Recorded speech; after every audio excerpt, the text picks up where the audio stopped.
Bonjour à tous et bienvenue à cette mini-méditation du mercredi de l'Institut biblique de Bruxelles. La fois passée, nous avons vu la très mauvaise nouvelle en Romains 3,20 que nul ne sera justifié par les œuvres de la loi.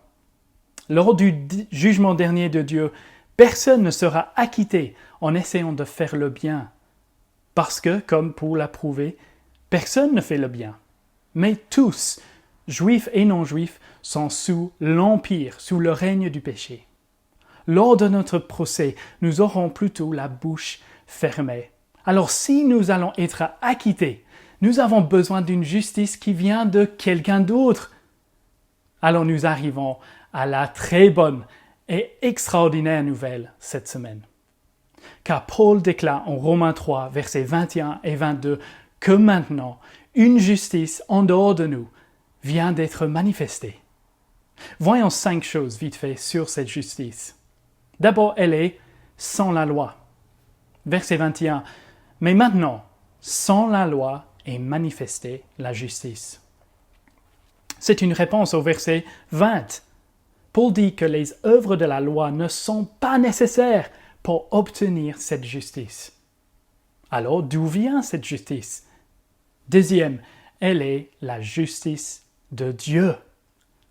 Verset 21 à nouveau.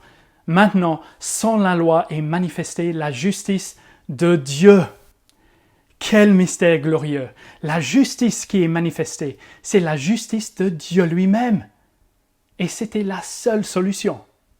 Si aucun être ne pouvait être déclaré juste, car tous sont sous le péché, la seule option, c'était que cette justice vient de Dieu.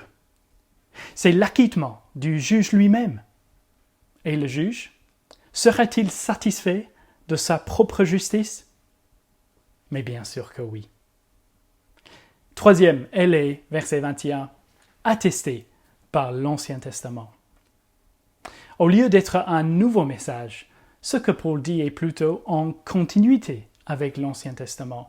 Merci de regarder par exemple à Ésaïe 53 ou Habakkuk 2, verset 4, et même Genèse 15, verset 6, pour voir la nouvelle d'une justice offerte sans la loi.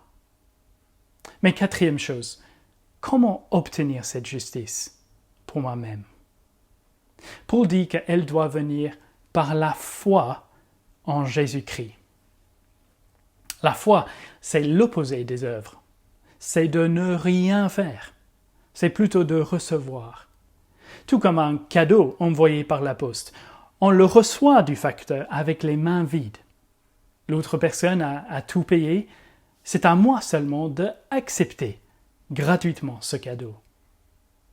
Et cinquième et dernière chose, cette justice, elle est pour tous. Verset 22, une dernière fois. Justice de Dieu par la foi en Jésus-Christ pour tous ceux qui croient. C'est logique, non? Si c'est gratuit, si ça ne dépend pas de la personne, alors d'office, c'est pour tous. Et nous, est-ce que nous avons accepté ce don gratuit?